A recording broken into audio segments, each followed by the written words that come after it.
Jeeves and the Song of Songs by P.G. Wodehouse. Another day had dawned, all hot and fresh, and in pursuance of my unswerving policy at that time, I was singing Sonny Boy in my bath, when there was a soft step without, and Jeeves's voice came filtering through the woodwork. "I beg your pardon, sir." I had just got to that bit about the angels being lonely, where you need every ounce of concentration in order to make the spectacular finish, but I signed off courteously. "Yes, Jeeves, say on." "Mr. Glossop, sir." "What about him?" "He is in the sitting-room, sir." "Young Tuppy Glossop?" "Yes, sir." "In the sitting-room?" "Yes, sir."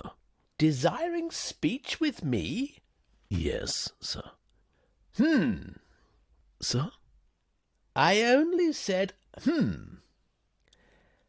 And I'll tell you why I said, It was because the man's story had interested me strangely. The news that Tuppy was visiting me at my flat at an hour when he must have known that I would be in my bath and consequently in a strong strategic position to heave a wet sponge at him surprised me considerably. I hopped out with some briskness and, slipping a couple of towels about the limbs and torso, made for the sitting-room. I found young Tuppy at the piano, playing Sonny Boy with one finger. "What ho!" I said, not without a certain hauteur. "Oh, hello, Bertie," said young Tuppy. "I say, Bertie, I want to see you about something important." It seemed to me that the bloke was embarrassed. He had moved to the mantelpiece, and now he broke a vase in rather a constrained way. "The fact is, Bertie, I'm engaged." "Engaged?" "Engaged," said young Tuppy, coyly dropping a photograph frame into the fender. "Practically, that is." "Practically?" "Yes. You'll like her, Bertie. Her name is Cora Bellinger. She's studying for opera.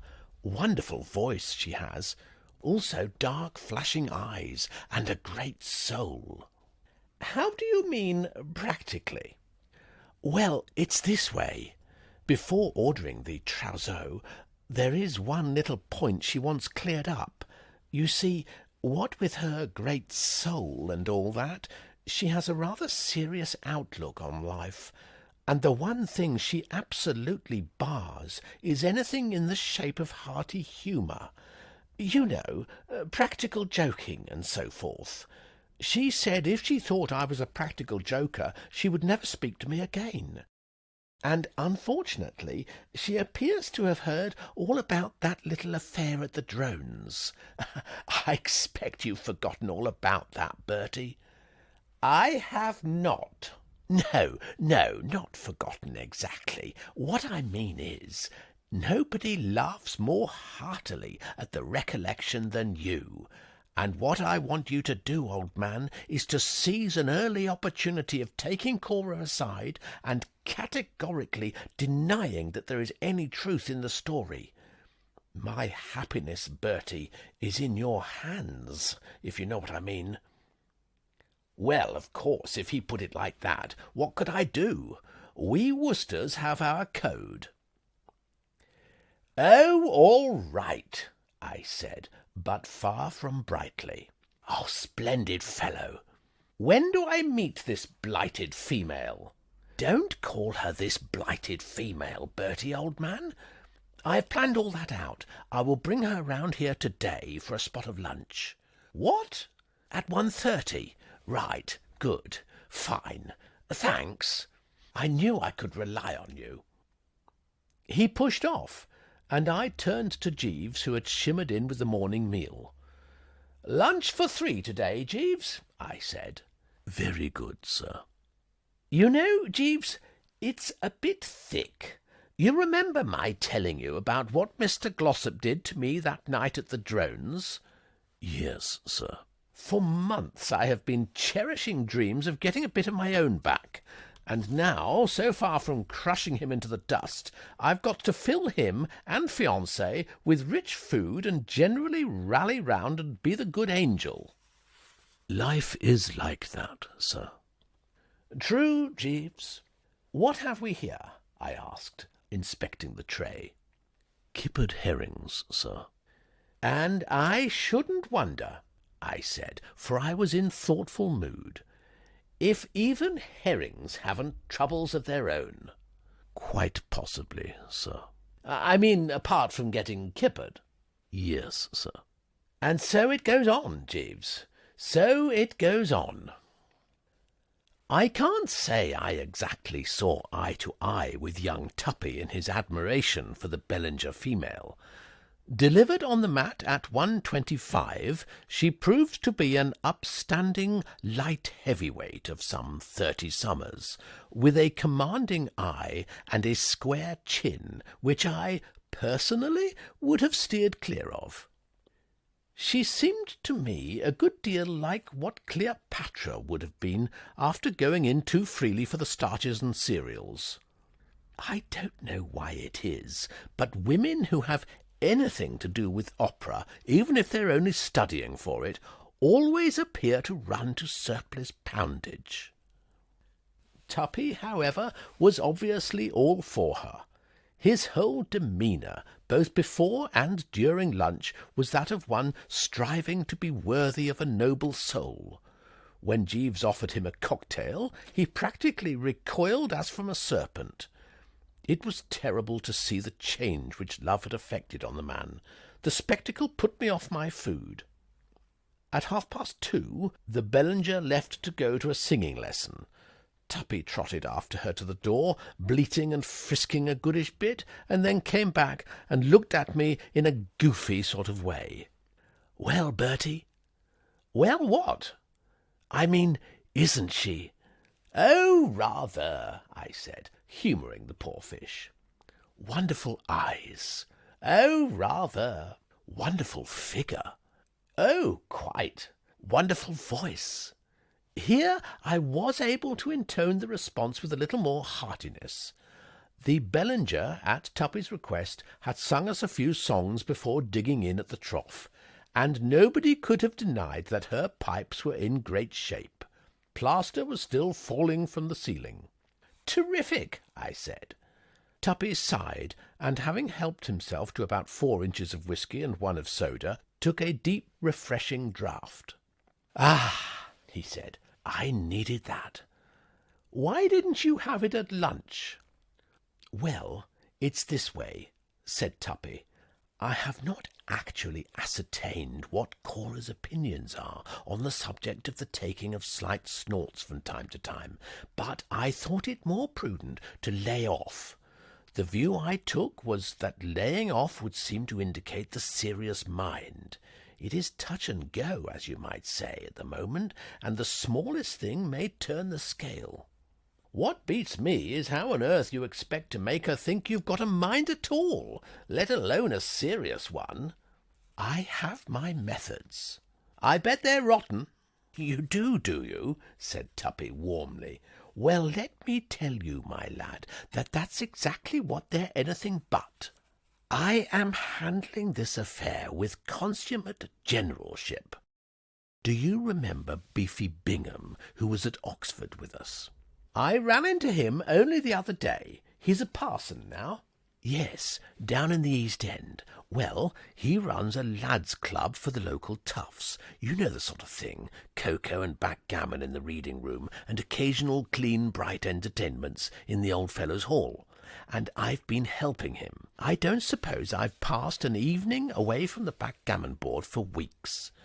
Cora is extremely pleased. I've got her to promise to sing on Tuesday at Beefy's next clean, bright entertainment." "You have?" "I absolutely have. And now, mark my devilish ingenuity, Bertie, I'm going to sing too."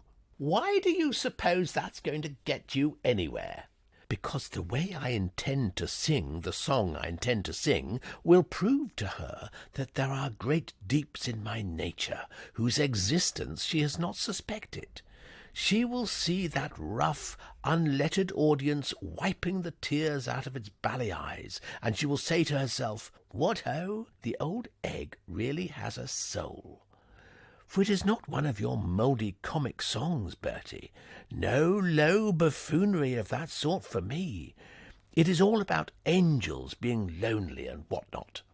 I uttered a sharp cry. "You don't mean you're going to sing Sonny Boy?" "I jolly well do." I was shocked. Yes, dash it, I was shocked.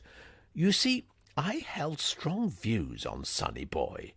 I considered it a song only to be attempted by a few of the elect in the privacy of the bathroom, and the thought of it being murdered in open Old-Fellows' Hall by a man who could treat a pal as young Tuppy had treated me that night at the Drones sickened me. Yes, sickened me. I hadn't time, however, to express my horror and disgust, for at this juncture Jeeves came in. "Mrs. Travers has just rung up on the telephone, sir. She desired me to say that she will be calling to see you in a few minutes." "Contents noted, Jeeves," I said. "Now listen, Tuppy." I stopped. The fellow wasn't there. "What have you done with him, Jeeves?" I asked. "Mr. Glossop has left, sir." "Left? How can he have left? He was sitting there." "That is the front door closing now, sir." "But what made him shoot off like that?" "Possibly Mr. Glossop did not wish to meet Mrs. Travers, sir." "Why not?" "I could not say, sir, but undoubtedly at the mention of Mrs. Travers' name he rose very swiftly." "Strange, Jeeves." "Yes, sir." I turned to a subject of more moment. "Jeeves," I said, "Mr. Glossop proposes to sing Sonny Boy at an entertainment down in the East End next Tuesday." "Indeed, sir?" "Before an audience consisting mainly of costermongers with a sprinkling of whelk stall owners, purveyors of blood oranges, and minor pugilists." "Indeed, sir?" "Make a note to remind me to be there. He will infallibly get the bird, and I want to witness his downfall." "Very good, sir." "And when Mrs. Travers arrives, I shall be in the sitting-room." Those who know Bertram Wooster best are aware that in his journey through life he is impeded and generally snooted by about as scaly a platoon of aunts as was ever assembled. But there is one exception to the general ghastliness, viz., my Aunt Dahlia. She married old Tom Travers the year Bluebottle won the Cambridgeshire, and is one of the best. It is always a pleasure to me to chat with her, and it was with a courtly geniality that I rose to receive her as she sailed over the threshold at about 2:55. She seemed somewhat perturbed, and snapped into the agenda without delay. Aunt Dahlia is one of those big, hearty women. She used to go in a lot for hunting, and she generally speaks as if she had just sighted a fox on a hillside half a mile away. "Bertie," she cried, in a manner of one encouraging a bevy of hounds to renewed efforts, "I want your help." "And you shall have it, Aunt Dahlia," I replied suavely. "I can honestly say that there is no one to whom I would more readily do a good turn than yourself, no one to whom I am more delighted to be—" "Less of it," she begged, "less of it. You know that friend of yours, young Glossop. He's just been lunching here." "He has he? Well, I wish you'd poison his soup." We didn't have soup, and when you describe him as a friend of mine, I wouldn't quite say the term absolutely squared with the facts. Some time ago, one night when we had been dining together at the Drones— At this point Aunt Dahlia, a little briskly it seems to me, said that she would rather wait for the story of my life till she could get it in book form. I could see now that she was definitely not her usual sunny self, so I shelved my personal grievances and asked what was biting her. "It's that young hound Glossop," she said. "What's he been doing?" "Breaking Angela's heart." Angela, daughter of above, my cousin, quite a good egg. "Breaking Angela's heart?" Yes, breaking Angela's heart. You say he's breaking Angela's heart? She begged me in rather a feverish way to suspend the vaudeville crosstalk stuff. How's he doing that? I asked. With his neglect, with his low, callous, double-crossing duplicity. Duplicity is the word, Aunt Dahlia, I said. In treating of young Tuppy Glossop, it springs naturally to the lips. Let me just tell you what he did to me one night at the Drones. We had finished dinner. Ever since the beginning of the season, up till about 3 weeks ago, he was all over Angela, the sort of thing which, when I was a girl, we would have described as courting. Or wooing. Wooing or courting, whichever you like. Whichever you like, Aunt Dahlia, I said courteously. Well, anyway, he haunted the house, lapped up daily lunches, danced with her half the night, and so on, till naturally the poor kid, who's quite off her oats about him, took it for granted that it was only a question of time before he suggested that they should feed for life out of the same crib. And now he's gone and dropped her like a hot brick, and I hear he's infatuated with some girl he met at a Chelsea tea-party, a girl named... Now, what was it? Cora Bellinger? How do you know? She was lunching here today. He brought her. Yes. What's she like? Pretty massive. In shape, a bit on the lines of the Albert Hall. Did he seem very fond of her? Couldn't take his eyes off the chassis. The modern young man, said Aunt Dahlia, is a congenital idiot, and wants a nurse to lead him by the hand and some strong attendant to kick him regularly at intervals of a quarter of an hour. I tried to point out the silver lining. If you ask me, Aunt Dahlia, I said, I think Angela is well out of it. This Glossop is a tough baby, one of London's toughest. I was trying to tell you just now what he did to me one night at the Drones. First, having got me in sporting mood with a bottle of the ripest, he betted I wouldn't swing myself across the swimming bath by the ropes and rings. I knew I could do it on my head, so I took him on, exulting in the fun, so to speak. And when I'd done half the trip, and was going as strong as damn it, I found he had looped the last rope back against the rail, leaving me no alternative but to drop into the depths and swim ashore in correct evening costume. He did? He certainly did. It was months ago, and I haven't got really dry yet. You wouldn't want your daughter to marry a man capable of a thing like that. On the contrary, you restore my faith in the young hound. I see that there must be lots of good in him after all, and I want this Bellinger business broken up, Bertie. How? I don't care how, any way you please. But what can I do? Do? Why, put the whole thing before your man Jeeves. Jeeves will find a way. One of the most capable fellows I ever met.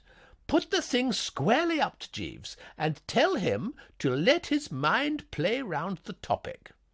There might be something in what you say, Aunt Dahlia, I said thoughtfully. Of course there is, said Aunt Dahlia. A little thing like this will be child's play to Jeeves. Get him working on it, and I'll look in tomorrow to hear the result. With which she biffed off, and I summoned Jeeves to the presence. Jeeves, I said, you have heard all? Yes, sir. I thought you would. My Aunt Dahlia has what you might call a carrying voice. Has it ever occurred to you that, if all other sources of income failed, she could make a good living calling the cattle home across the sands of Dee? I had not considered the point, sir, but no doubt you are right. Well, how do we go? What is your reaction? I think we should do our best to help and assist. Yes, sir. I am fond of my Aunt Dahlia, and I am fond of my cousin Angela. Fond of them both, if you get my drift. What the misguided girl finds to attract her in young Tuppy, I cannot say. I cannot say, Jeeves, and you cannot say. But apparently she loves the man, which shows it can be done, a thing I wouldn't have believed myself, and is pining away like Patience on a monument, sir. like patience, as you very shrewdly remark, on a monument. So we must cluster round. Bend your brain to the problem, Jeeves. It is one that will tax you to the uttermost. Aunt Dahlia blew in on the morrow, and I rang the bell for Jeeves. He appeared looking brainier than one could have believed possible, sheer intellect shining from every feature, and I could see at once that the engine had been turning over. "Speak, Jeeves," I said. Very good, sir. "You have brooded?" Yes, sir. "With what success?" I have a plan, sir, which I fancy may produce satisfactory results. "Let's have it," said Aunt Dahlia. In affairs of this description, madam, the first essential is to study the psychology of the individual. "The what of the individual?" The psychology, madam. "He means the psychology," I said. "And by psychology, Jeeves, you imply—" The natures and dispositions of the principles in the matter, sir. "You mean what they're like?" Precisely, sir. "Does he talk like this to you when you're alone, Bertie?" asked Aunt Dahlia. "Sometimes, occasionally, and on the other hand, sometimes not. Proceed, Jeeves." Well, sir, if I may say so, the thing that struck me most forcibly about Miss Bellinger, when she was under my observation, was that hers was a somewhat hard and intolerant nature. I could envisage Miss Bellinger applauding success. I could not so easily see her pitying and sympathizing with failure. Possibly you will recall, sir, her attitude when Mr. Glossop endeavoured to light her cigarette with his automatic lighter. I thought I detected a certain impatience at his inability to produce the necessary flame. "True, Jeeves. She ticked him off." Precisely, sir. "Let me get this straight," said Aunt Dahlia, looking a bit fogged. "You think that if he goes on trying to light her cigarettes with his automatic lighter long enough, she will eventually get fed up and hand him the mitten? Is that the idea?" I merely mentioned the episode, madam, as an indication of Miss Bellinger's somewhat ruthless nature. "Ruthless," I said, "is right. The Bellinger is hard-boiled. Those eyes, that chin, I could read them. A woman of blood and iron, if ever there was one." Precisely, sir. I think, therefore, that should Miss Bellinger be a witness of Mr. Glossop appearing to disadvantage in public, she would cease to entertain the affection for him, in the event, for instance, of his failing to please the audience on Tuesday with his singing. I saw daylight. "By Jove, Jeeves, you mean if he gets the bird, all will be off?" I shall be greatly surprised if such is not the case, sir. I shook my head. "We cannot leave this thing to chance, Jeeves.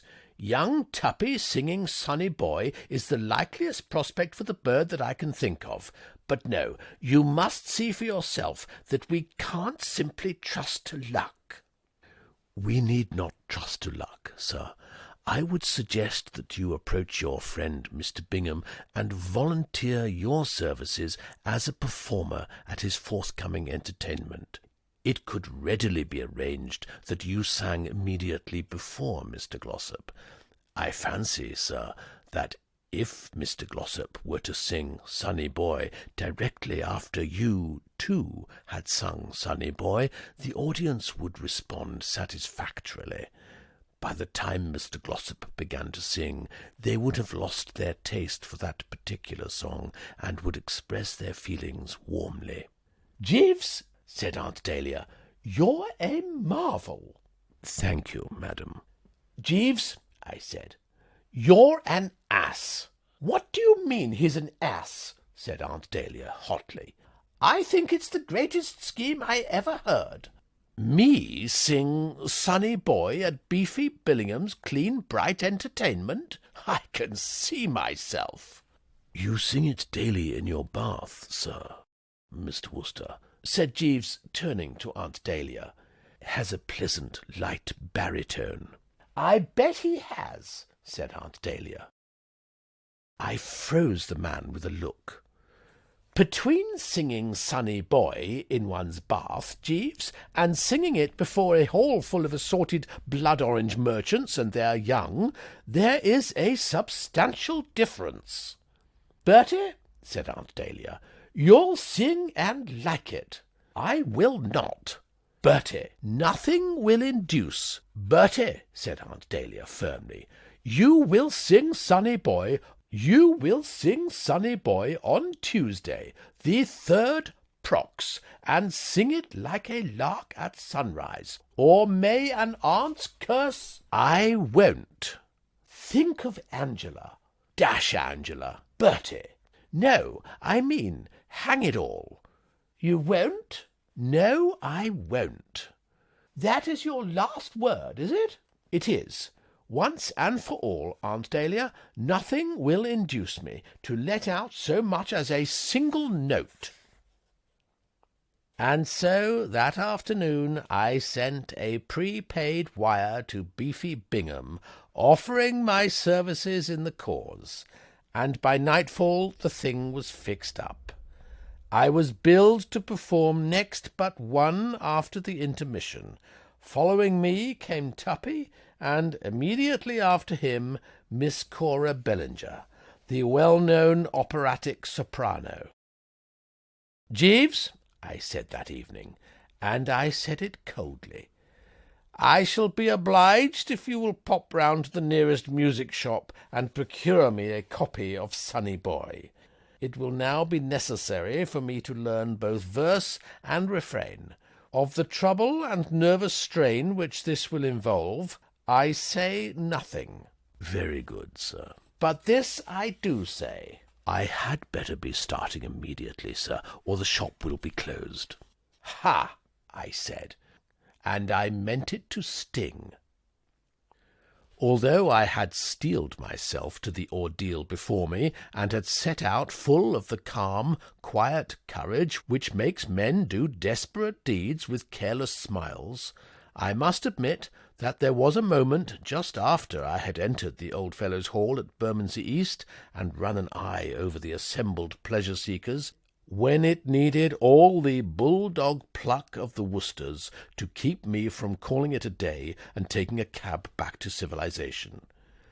The clean, bright entertainment was in full swing when I arrived, and somebody who looked as if he might be the local undertaker was reciting Gunga Din, and the audience, though not actually chi-yiking in the full technical sense of the term, had a grim look which I didn't like at all. The mere sight of them gave me the sort of feeling Shadrach, Meshach, and Abednego might have had when preparing to enter the burning fiery furnace. Scanning the multitude, it seemed to me that they were for the nonce suspending judgment. Did you ever tap on the door of one of those New York speakeasy places and see the grill snap back and a face appear? There is one long, silent moment when its eyes are fixed on yours, and all your past life seems to rise up before you. Then you say that you are a friend of Mr. Seinsenheimer, and he told you that they would treat you right if you mentioned his name, and the strain relaxes. Well, these costermongers and whelk stallers appeared to me to be looking just like that face. Start something, they seemed to say, and they would know what to do about it. And I couldn't help feeling that my singing Sonny Boy would come, in their opinion, under the heading of starting something. "A nice full house, sir," said a voice at my elbow. It was Jeeves, watching the proceedings with an indulgent eye. "You here, Jeeves?" I said coldly. "Yes, sir. I have been present since the commencement." "Oh," I said. "Any casualties yet?" sir? You know what I mean, Jeeves, I said sternly, and don't pretend you don't. Anybody got the bird yet? Oh, no, sir. I shall be the first, you think? No, sir, I see no reason to expect such a misfortune. I anticipate that you will be well received. A sudden thought struck me. And you think everything will go according to plan? Yes, sir. Well, I don't, I said, and I'll tell you why I don't. I've spotted a flaw in your beastly scheme. A flaw, sir? Yes. Do you suppose for a moment that if when Mr. Glossop hears me singing that dashed song, he'll come calmly on a minute after me and sing it too? Use your intelligence, Jeeves. He will perceive the chasm in his path and pause in time. He will back out and refuse to go on at all. Mr. Glossop will not hear you sing, sir. At my advice, he has stepped across the road to the Jug and Bottle, an establishment immediately opposite the hall, and he intends to remain there until it is time for him to appear on the platform. Oh, I said. If I might suggest it, sir, there is another house named the Goat and Grapes, only a short distance down the street. I think it might be a judicious move. If I were to put a bit of custom in their way? It would ease the nervous strain of waiting, sir. I had not been feeling any too pleased with the man for having let me in for this ghastly binge, but at these words, I'm bound to say, my austerity softened a trifle. He was undoubtedly right. He had studied the psychology of the individual, and it had not led him astray. A quiet 10 minutes at the Goat and Grapes was exactly what my system required.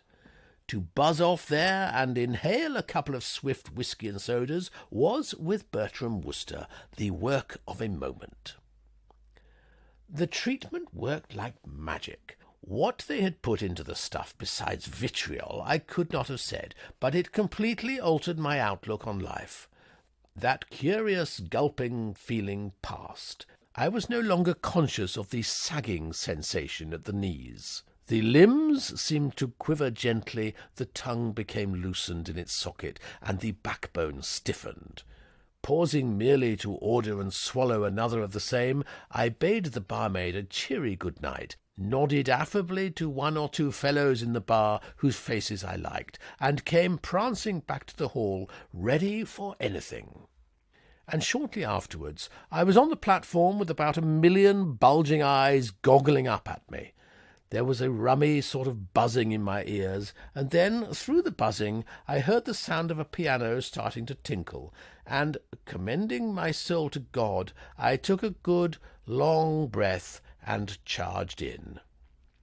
Well, it was a close thing. The whole incident is a bit blurred, but I seem to recollect a kind of murmur as I hit the refrain. I thought at the time it was an attempt on the part of the many-headed to join in the chorus, and at the moment it rather encouraged me. I passed the thing over the larynx with all the vim at my disposal, hit the high note, and off gracefully into the wings. I didn't come on again to take a bow. I just receded and oiled round to where Jeeves awaited me among the standees at the back. "Well, Jeeves," I said, anchoring myself at his side and brushing the honest sweat from my brow, "they didn't rush the platform?" "No, sir." "But you can spread it about that that's the last time I perform outside my bath. My swan song, Jeeves. Anybody who wants to hear me in future must present himself at the bathroom door and shove his ear against the keyhole. I may be wrong, but it seems to me that towards the end they were hotting up a trifle. The bird was hovering in the air. I could hear the beating of its wings." "I did detect a certain restlessness, sir, in the audience. I fancy they had lost their taste for that particular melody." "What?" "I should have informed you earlier, sir, that the song had already been sung twice before you arrived." "What?" "Yes, sir. Once by a lady and once by a gentleman. It is a very popular song, sir." I gaped at the man. that with this knowledge he could calmly have allowed the young master to step straight into the jaws of death, so to speak, paralyzed me. It seemed to show that the old feudal spirit had passed away altogether. I was about to give him my views on the matter in no uncertain fashion when I was stopped by the spectacle of young Tuppy lurching onto the platform. Young Tuppy had the unmistakable air of a man who has recently been round to the Jug and Bottle. A few cheery cries of welcome, presumably from some of his backgammon-playing pals, who felt that blood was thicker than water, had the effect of causing the genial smile on his face to widen till it nearly met at the back. He was plainly feeling about as good as a man can feel and still remain on his feet. He waved a kindly hand to his supporters, and bowed in a regal sort of manner, rather like an Eastern monarch acknowledging the plaudits of the mob.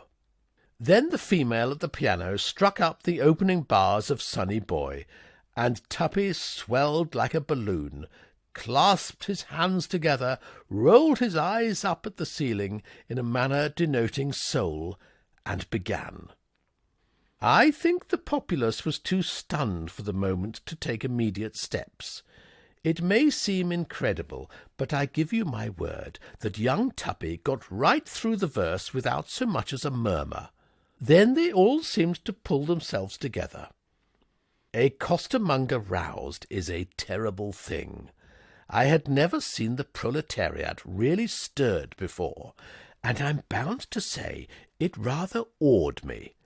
I mean, it gave you some idea of what it must have been like during the French Revolution.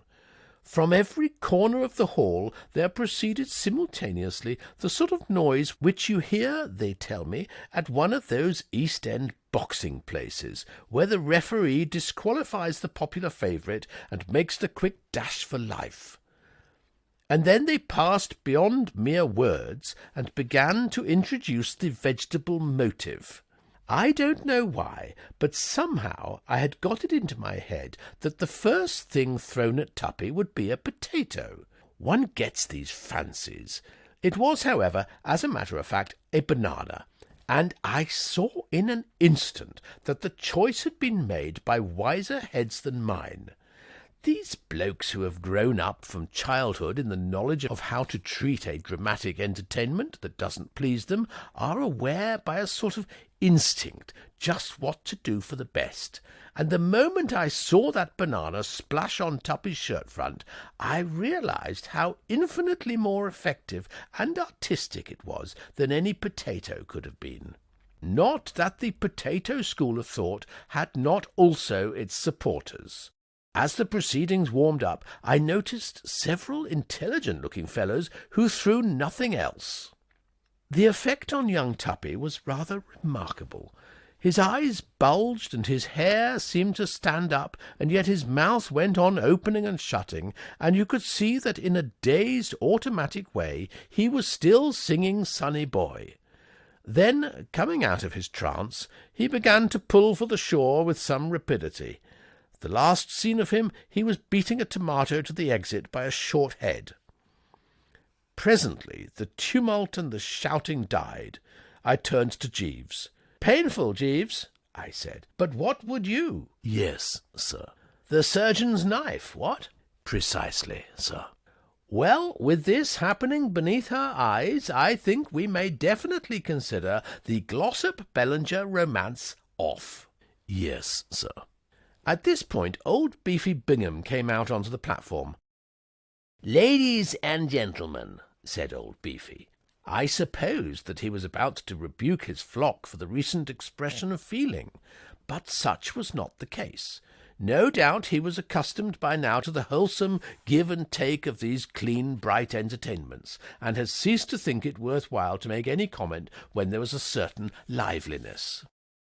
"Ladies and gentlemen," said old Beefy, "the next item on the programme was to have been songs by Miss Cora Bellinger, the well-known operatic soprano, I have just received a telephone message from Miss Bellinger saying that her car has broken down. She is, however, on her way here in a cab and will arrive shortly. Meanwhile, our friend Mr. Enoch Simpson will recite Dangerous Dan McGrew. I clutched at Jeeves. Jeeves, you heard? Yes, sir.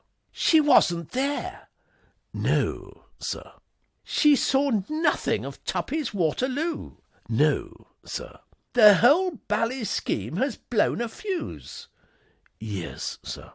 Come, Jeeves, I said, and those standing by wondered, no doubt, what had caused that clean-cut face to grow so pale and set. I have been subjected to a nervous strain unparalleled since the days of the early martyrs. I have lost pounds in weight and permanently injured my entire system. I have gone through an ordeal, the recollection of which will make me wake up screaming in the night for months to come, and all for nothing. Let us go. If you have no objection, sir, I would like to witness the remainder of the entertainment. Suit yourself, Jeeves, I said moodily. Personally, my heart is dead, and I am going to look in at the Goat and Grapes for another of their cyanide specials, and then home. It must have been about 10:30, and I was in the old sitting-room sombrely sucking down a more or less final restorative, when the front door-bell rang, and there on the mat was young Tuppy. He looked like a man who has passed through some great experience and stood face to face with his soul. He had the beginnings of a black eye. "Oh, hello, Bertie," said young Tuppy. He came in and hovered about the mantelpiece as if he were looking for things to fiddle with and break. "I've just been singing at Beefy Bingham's entertainment," he said after a pause. "Oh," I said. "How did you go?" "Like a breeze," said young Tuppy. "Held them spellbound." "Knocked 'em, eh?" "Cold," said young Tuppy. "Not a dry eye." And this, mark you, a man who had had a good upbringing and had no doubt spent years at his mother's knee being taught to tell the truth. "I suppose Miss Bellinger is pleased?" "Oh, yes, delighted." "So now everything's all right?" "Oh, quite." Tuppy paused. "On the other hand, Bertie—" "Yes?" "Well, I've been thinking things over. Somehow I don't believe Miss Bellinger is the mate for me after all." "You don't?" "No, I don't." "Why don't you?" "Oh, I don't know. These things sort of flash on you. I respect Miss Bellinger, Bertie. I admire her. But, well, I can't help feeling now that a sweet, gentle girl, like your cousin Angela, for instance, Bertie, would, in fact, well, what I came round for was to ask if you would phone Angela and find out how she reacts to the idea of coming out with me tonight to the Berkeley for a segment of supper and a spot of dancing." "Well, go ahead. There's the phone." "No, I'd rather you asked her, Bertie. What with one thing and another, if you paved the way, you see, there's just a chance that she might be— well, you know, how misunderstandings occur, and, well, what I'm driving at, Bertie, old man, is that I'd rather you surged round and did a bit of paving, if you don't mind." I went to the phone and called up Aunt Dahlia's. "She says she's coming right along," I said. "Tell her," said Tuppy, in a devout sort of voice, "that I will be with her in something under a couple of ticks." He had barely biffed when I heard a click in the keyhole and a soft padding in the passage without. "Jeeves," I called.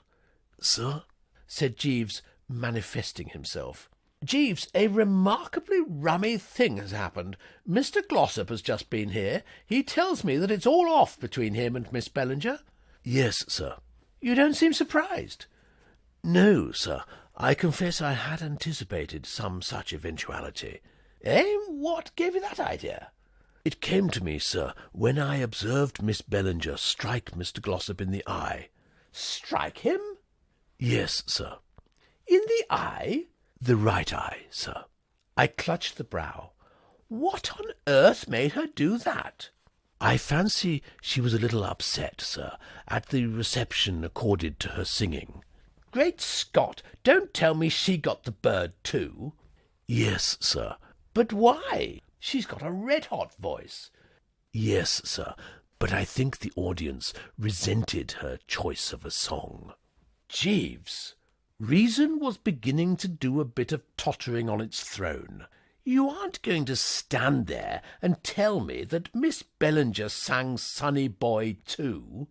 Yes, sir, and rashly, in my opinion, brought a large doll onto the platform to sing it to. The audience affected to mistake it for a ventriloquist's dummy, and there was some little disturbance. But, Jeeves, what a coincidence! Not altogether, sir. I ventured to take the liberty of accosting Miss Bellinger on her arrival at the hall and recalling myself to her recollection. I then said that Mr. Glossop had asked me to request her that as a particular favour to him, the song being a favourite of his, she would sing Sonny Boy. And when she found that you and Mr. Glossop had also sung the song immediately before her, I rather fancy that she supposed that she had been made the victim of a practical pleasantry by Mr. Glossop. Will there be anything further, sir? No, thanks. Good night, sir. Good night, Jeeves, I said reverently. And that was Jeeves and the Song of Songs, read by Nick Martin.